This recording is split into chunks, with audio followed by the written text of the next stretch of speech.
All right, everybody, Biggie's back. We're gonna kick this off. Y'all been wanting me to get out and do some more of these videos, and so I decided that I'm gonna try to do many as I can a week. Try to get one in almost every day during the week.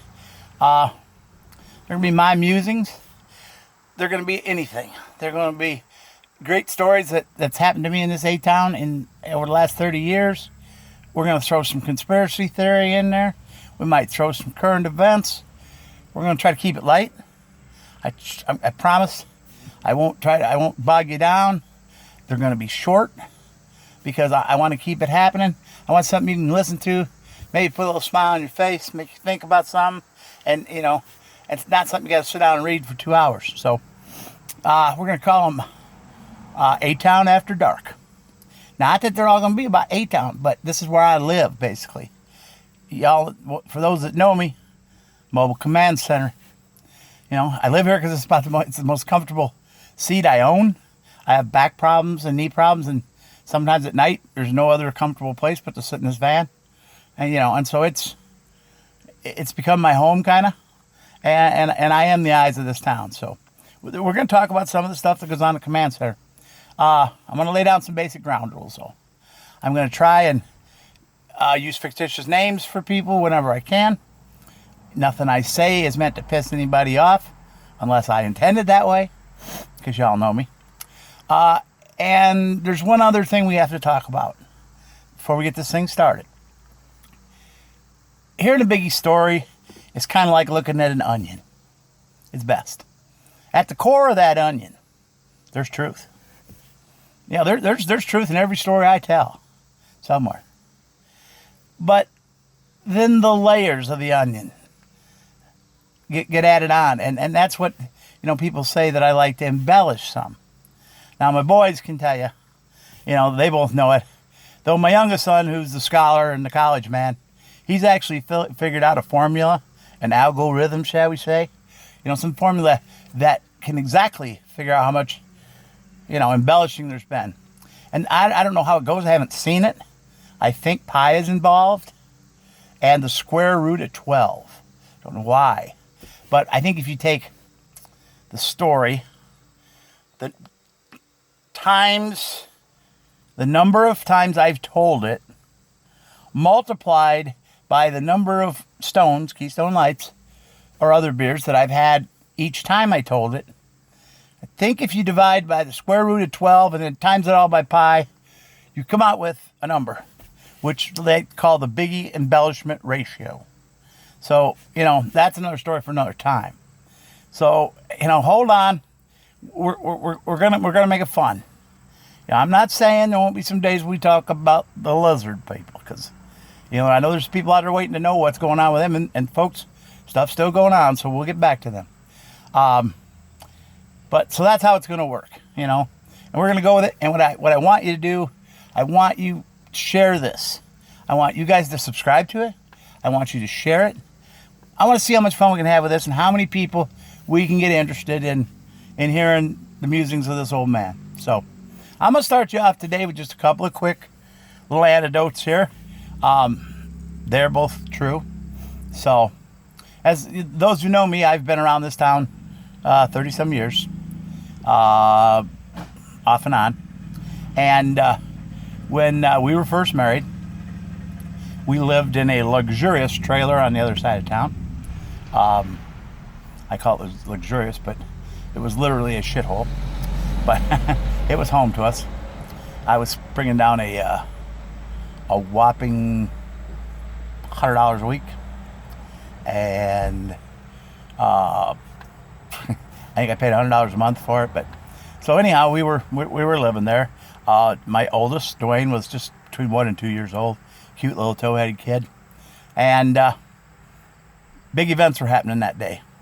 I had managed to buy us a unmatched set of a washer and dryer. We're getting our first washer and dryer. I think it was a Whirlpool and a Sears, or it might have been a Craftsman and a and a Menards. I don't know, but anyhow, so I had bought them used, but they were new to us. So they were coming, and the wife and little one were taking a nap, and it was a hot afternoon. So So I was parked out, I went out under a tree, anticipating getting ready. Took me some Pabst Blue Ribbon out there with me. It was my beer of choice at the time, and got under the shade tree. But before I did, because I knew he was going to want to back up to the door, I took the stairs away from the trailer.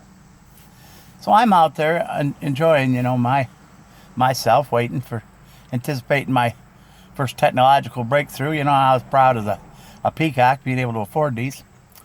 And anyhow, the baby and the wife, they wake up. Of course, can't find me, which wasn't something really new. So the wife starts yelling outside, see where I'm at. So I tell her I'm under the tree. She says, your boy's looking for you. I said, well, you send the little guy out to see me. So here he comes, padding down the hall, headed for the door. Now, I like to tell you that he had, some spanking hot Huggies pull-ups, glow-in-the-darks on. But no, I think he's got a Christmas theme hand towel pinned on him with a big Christmas tree on the butt, and I think there's a mustard stain.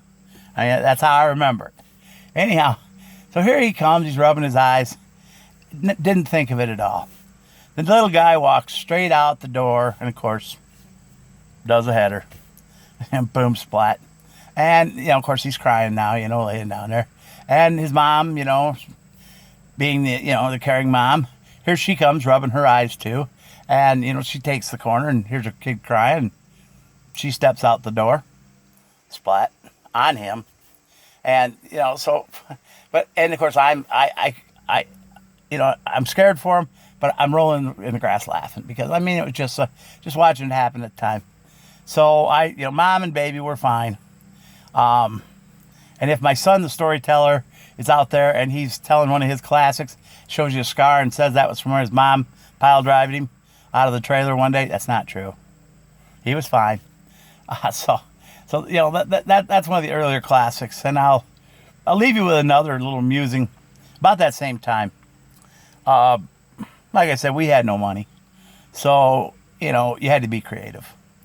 And for some reason, the wife felt that what little money we did have was better spent on, baby food, ramen noodles, milk, and there wasn't a lot in there for Pabst Blue Ribbon.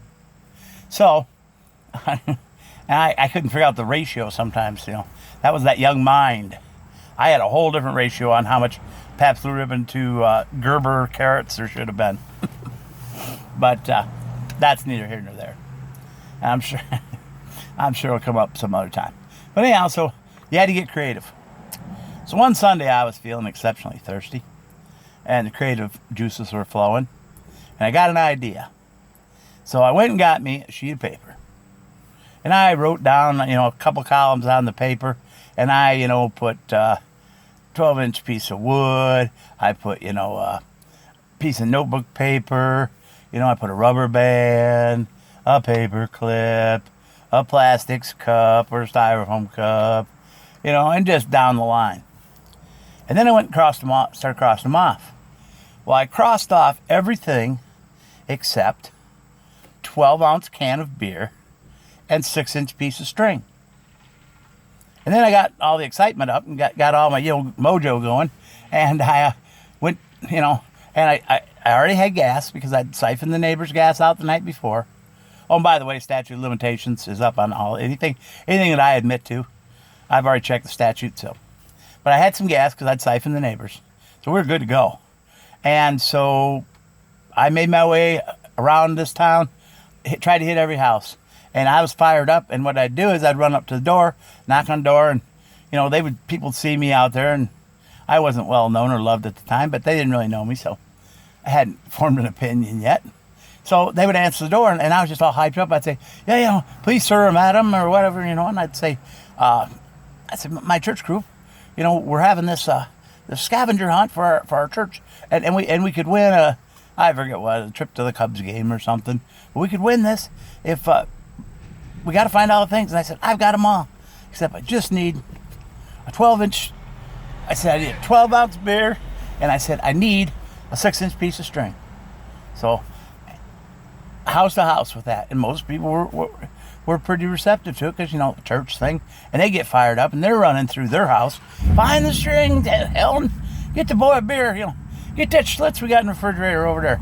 So needless to say, at the end of the day, I had in the backseat of my car 36 unmatched different kinds of beer, everywhere from Black Label to Falstaff to, those were common beers back then. And I had this tremendous ball strength. So it was creative, got me through. But it's just what you did back then. So, like I said, I'm going to keep these things short. I'm going to finish off here with my, usual send-off that I like to send people off with. Remember, love yourself, love your family, kick the family pet. This is Biggie. I'll see you next time.